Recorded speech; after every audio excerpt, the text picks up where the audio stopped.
बातमी अशोक खरात संदर्भात आहे, कारण वासनांध अशोक खरातचं आर्थिक रॅकेट जे ते देखील आता उघड झालेलं आहे आणि खरातच्या मुलानेच आपल्या बापाचा भांडाफोड केलेला आहे। खरात मात्र पतसंस्थेच्या माध्यमातून कशी उलाढाल करायचा पाहूयात यावरचा हा स्पेशल रिपोर्ट।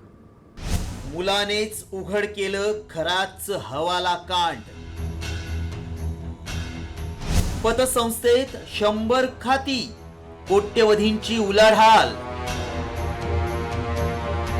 पतसंस्थेच्या माध्यमातून खरातचा घोटाळा। महिलांचं लैंगिक शोषण करणारा वासनांध खरातच्या मुलानंच खरातचा हवाला कांड उघड केलाय। होय, धोंदू खरातला अटक केल्यानंतर पोलीस खरातची पत्नी कल्पना खरातच्या अटकेसाठी घरी पोहोचले। मात्र तिथं खरातचा मुलगा हर्षवर्धन खरात आढळून आला। त्याला चौकशीसाठी ताब्यात घेतलं आणि पोलिसी खाक्या दाखवला। त्यानंतर खरातचा मुलगा पोपटासारखा बोलायला लागला आणि खरातच्या मुलानंच वडिलांच्या पापाचा भांडाफोड केला।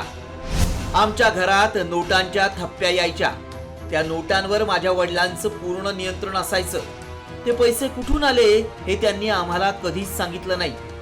घरात येणारा प्रत्येक रुपया माझ्या वडिलांच्या आदेशानुसार यायचा आणि जायचा। खरातच्या मुलाच्या याच जबाबामुळे पोलिसांना हवाला रॅकेटचा संशय आला। भक्तांना गंडा घालून कमावलेला काळा पैसा पांढरा करण्यासाठी खरातनं अनेक क्लुप्त्या रचल्या। शेल कंपन्या, ईशान्येश्वर मंदिर आणि शिवनिका संस्थांच्या संचालकांच्या माध्यमातून खरात काळा पैसा पांढरा करत असल्याची माहिती सूत्रांनी दिली आहे। त्याच दरम्यान अहिल्यानगरच्या समता आणि जगदंबा पतसंस्थेत खरातची खाती आढळून आली आहेत।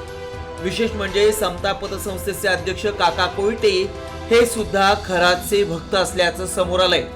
याच काका कोयटेंच्या समता पतसंस्थेत खरातची 100 खाती आढळून आली आहेत। यातल्या 57 खात्यांमधून 60 कोटींपेक्षा जास्त उलाढाल झाली आहे। तर समता पतसंस्थेत रुपाली चाकणकरांचंही खातं असल्याचं समोर आलंय। त्यामुळे खरात हाच पैसा हजारो कोटींचं आर्थिक साम्राज्य उभं करण्यासाठी वेगवेगळ्या शेल कंपन्या निर्माण करण्यासाठी वापरत होता का, याची सखोल चौकशी होणं गरजेचं आहे। जर खरातच्या या हवाला रॅकेटची आणि आर्थिक कनेक्शनची चौकशी झाली तर बडे मासे गळाला लागण्याची शक्यता व्यक्त केली जाते।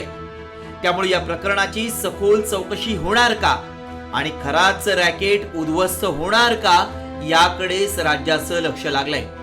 सचिन बनसोडे, साम टीव्ही न्यूज, अहिल्यानगर।